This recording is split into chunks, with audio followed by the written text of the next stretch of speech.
This is Peter Arredondo, the Uvalde School District Police Chief, allegedly responsible for ordering officers to wait before confronting the shooter at Robb Elementary High School. And as we learn more about what happened, we're also finding out that old Pete is no longer cooperating with the authorities. That's not weird. He's probably very afraid of liability. But what is a little weird is that he was also sworn into city council in a secret proceeding with the mayor that we'll tell you more about. But first, some background from Fox News out of Dallas, Fort Worth. They're reporting, telling us Texas police are cooperating with the state in the school shooting, but the district PD chief is not. We see a photograph of Mr. Arredondo down here, and they're telling us that while the Uvalde, Texas Police Department and local school district police have cooperated with the State Department of Public Safety and their investigators into the shooting that killed 19 children, the chief of police of the school has not responded to a request for a follow-up interview.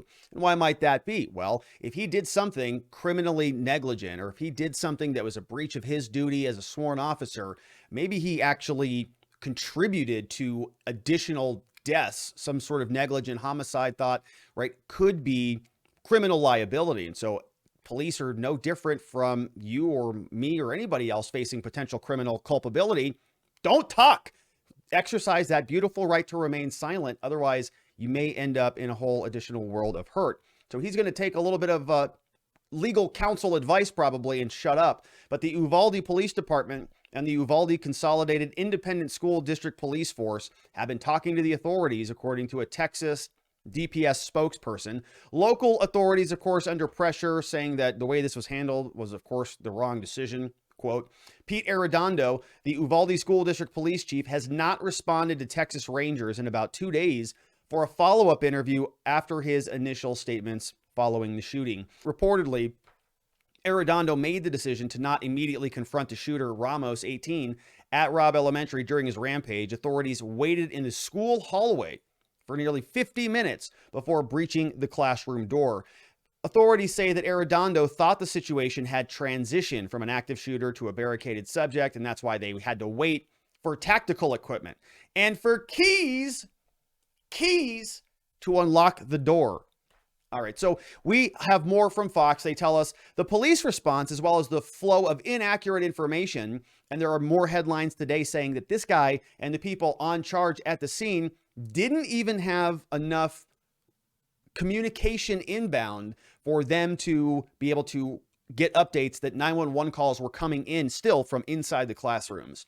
Saying that this, of course, has generated criticism. Lieutenant Governor Patrick out of Texas said Fox on Lieutenant Governor Patrick out of Texas told Fox News on Saturday that law enforcement's choice to not immediately confront the shooter was a bad decision. No one mentioned the fact that there was a 45-minute window for the police chief and the school district while there were still shots being fired while they're standing around, according to Lieutenant Governor.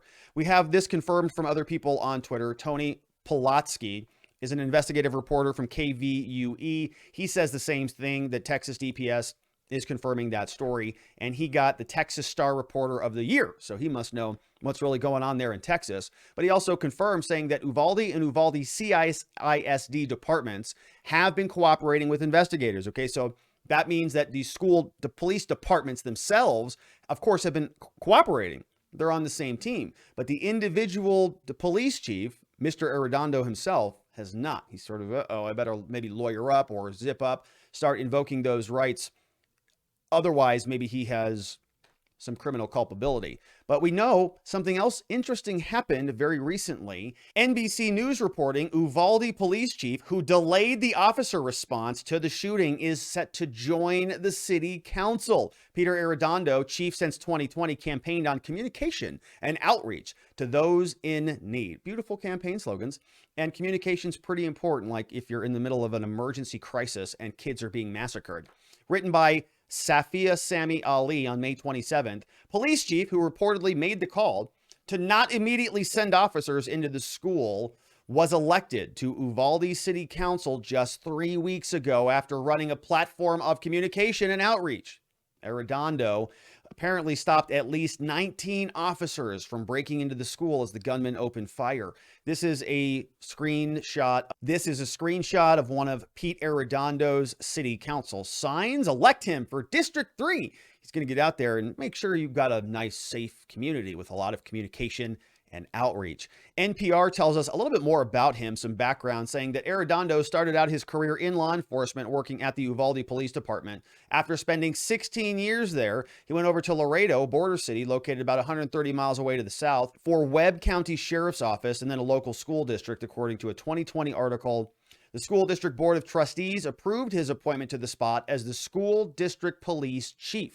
According to Uvalde and their website, police force led by Arredondo has 5 other officers and a security guard. So not a massive force, but he is the chief. And Ray Garner, the police chief back in Laredo, where Arredondo worked previously, told them that he was very easy to talk to and he was concerned about the students. Said he was an excellent officer down here. Down here, we do a lot of training on active shooter scenarios, and he was involved in those, which is weird because if you do training on something, that typically means that you can perform, well or moderately well or competently at those things that you train for.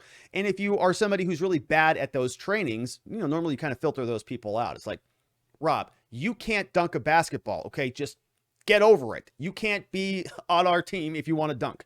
Not going to happen. Same thing for this guy, right? If you're not going to go in and save the kids, then maybe you shouldn't be a police officer who is doing training to go prepare to save the kids.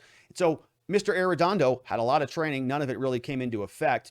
Arredondo only spoke briefly at 2 short news conferences on the day of the shooting, appeared behind state officials speaking at news conferences over the next 2 days, but he was not present on Friday.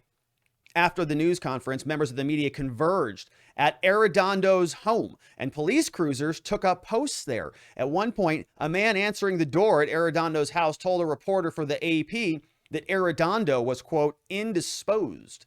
And the man was unhappy that they were there, pestering them about this little incident.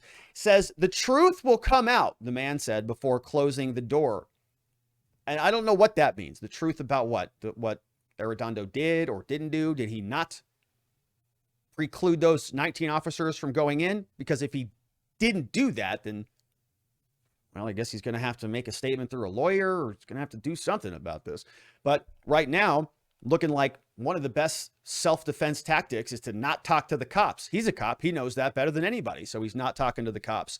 NPR gave us those details. But we go back to the NBC News article. They're saying that he was just sworn in to the city council. They tell us Arredondo previously believed that there was no active threat. That's why he spent time finding keys that would let him into the school. During the time, however, the shooter unencumbered access to the attack. 19 students and 2 teachers were killed.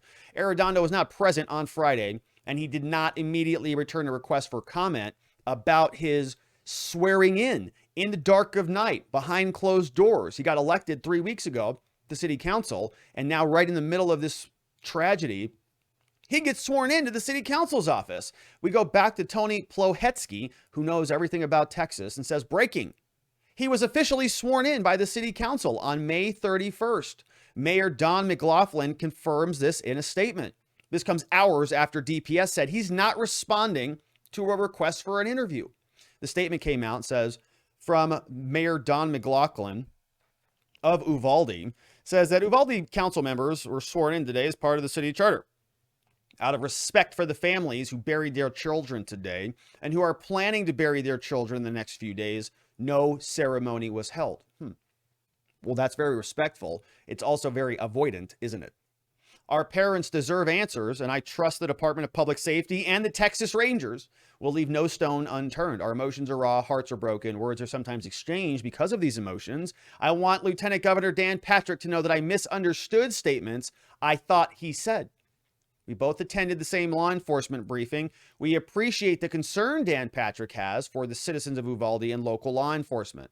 I ask everyone to pray for us, the citizens of Uvalde, as we grieve and live through the pain and the healing process, which of course we do pray for you. And Dan McLaughlin, the mayor of Uvalde, wrote that statement out. And it was sort of behind closed doors because nobody got to see this. And there were a lot of people that want to know where Arredondo is, and they want to know exactly what's happening, including this woman. Elizabeth Findell, a blue checkmark on Twitter, explained the following, said, "This is utterly insane that he got sworn in. I went by the Uvalde City Hall today to see if any public meetings were posted, as they legally must be, and none were.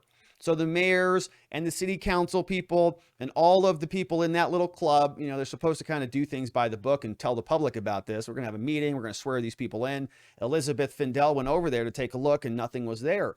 Oh, that's because they didn't want Elizabeth Findell or anybody else to know about it. They wanted to conduct this old swearing in procedure on their own in the darkness of night behind closed doors, lest they be bothered by the peasants out there who were just, annoyed that their kids are dead. So, they'll get over it. Let's just go ahead. Well, let's just swear them in anyways. We've got business to attend to, like passing more ridiculous rules. So that's what's going on there in Uvalde. And it's a tragedy that continues to hurt America. And I know a lot of people have a lot of questions about this, yours truly. And when we start to see law enforcement now circling the wagons around themselves and getting a little bit adversarial with other law enforcement agencies, you really know that there may be a lot here worth unpacking. And so we'll continue to cover it as long as there's uncoverable things to cover. We'll do that. And I hope you join us in that journey. I would love it if you gave us a like before you left this video. Helps us continue to show this video to other people out there in YouTube land.